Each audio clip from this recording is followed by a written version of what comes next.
Good evening. Tonight, I can report to the American people and to the world that the United States has conducted an operation that killed Osama bin Laden, the leader of al-Qaeda, and a terrorist who's responsible for the murder of thousands of innocent men, women, and children. It was nearly 10 years ago that a bright September day was darkened by the worst attack on the American people in our history. The images of 9/11 are seared into our national memory. Hijacked planes cutting through a cloudless September sky, the Twin Towers collapsing to the ground, black smoke billowing up from the Pentagon, the wreckage of Flight 93 in Shanksville, Pennsylvania, where the actions of heroic citizens saved even more heartbreak and destruction. And yet we know that the worst images are those that were unseen to the world. The empty seat at the dinner table, children who were forced to grow up without their mother or their father, parents who would never know the feeling of their child's embrace, nearly 3,000 citizens taken from us, leaving a gaping hole in our hearts. On September 11th, 2001, in our time of grief, the American people came together. We offered our neighbors a hand, and we offered the wounded our blood. We reaffirmed our ties to each other and our love of community and country. On that day, no matter where we came from, what God we prayed to, or what race or ethnicity we were united as one American family. We were also united in our resolve to protect our nation and to bring those who committed this vicious attack to justice.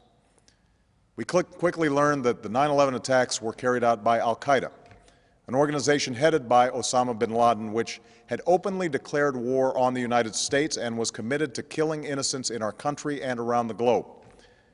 And so we went to war against al-Qaeda to protect our citizens, our friends, and our allies. Over the last 10 years, thanks to the tireless and heroic work of our military and our counterterrorism professionals, we've made great strides in that effort. We've disrupted terrorist attacks and strengthened our homeland defense. In Afghanistan, we removed the Taliban government, which had given bin Laden and al-Qaeda safe haven and support. And around the globe, we worked with our friends and allies to capture or kill scores of al-Qaeda terrorists, including several who were a part of the 9/11 plot. Yet Osama bin Laden avoided capture and escaped across the Afghan border into Pakistan.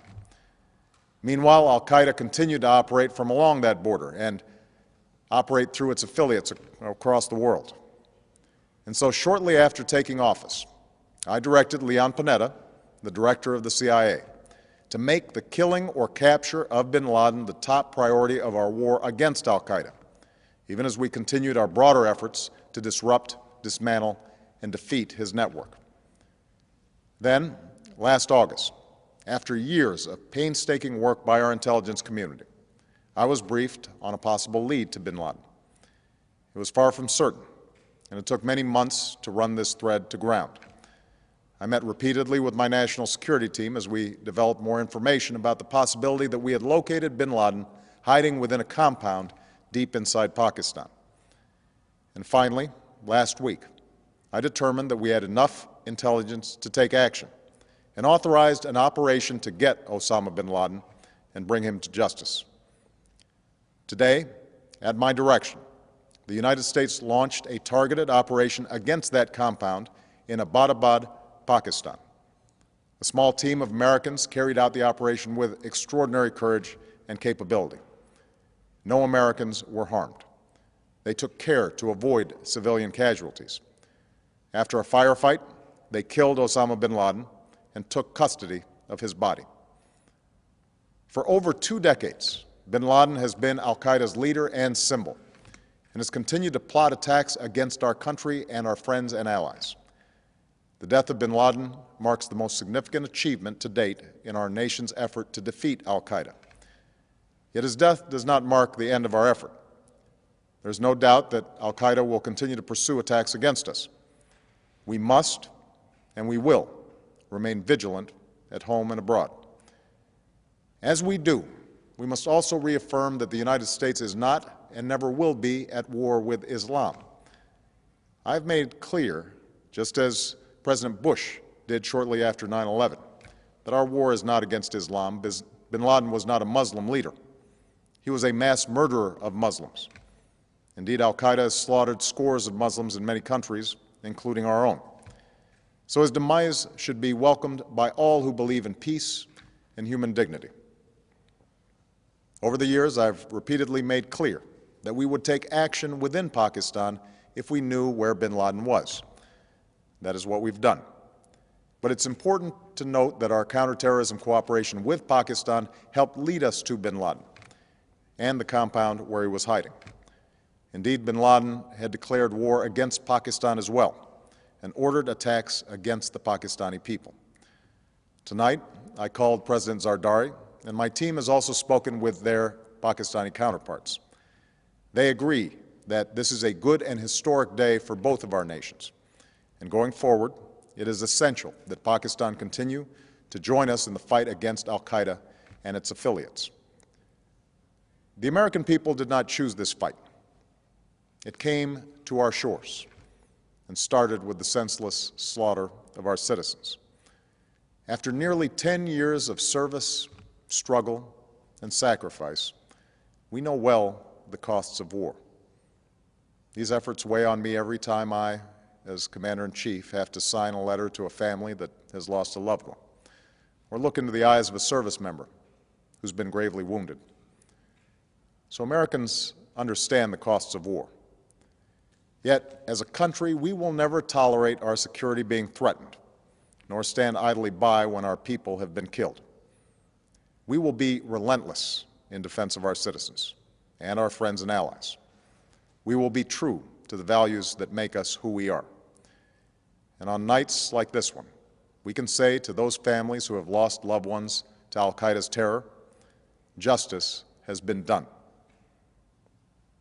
Tonight, we give thanks to the countless intelligence and counterterrorism professionals who've worked tirelessly to achieve this outcome. The American people do not see their work, nor know their names, but tonight they feel the satisfaction of their work and the result of their pursuit of justice. We give thanks for the men who carried out this operation, for they exemplify the professionalism, patriotism, and unparalleled courage of those who serve our country. And they are part of a generation that has borne the heaviest share of the burden since that September day. Finally, let me say to the families who lost loved ones on 9/11 that we have never forgotten your loss, nor wavered in our commitment to see that we do whatever it takes to prevent another attack on our shores. And tonight, let us think back to the sense of unity that prevailed on 9/11. I know that it has at times frayed, yet today's achievement is a testament to the greatness of our country and the determination of the American people. The cause of securing our country is not complete, but tonight we are once again reminded that America can do whatever we set our mind to.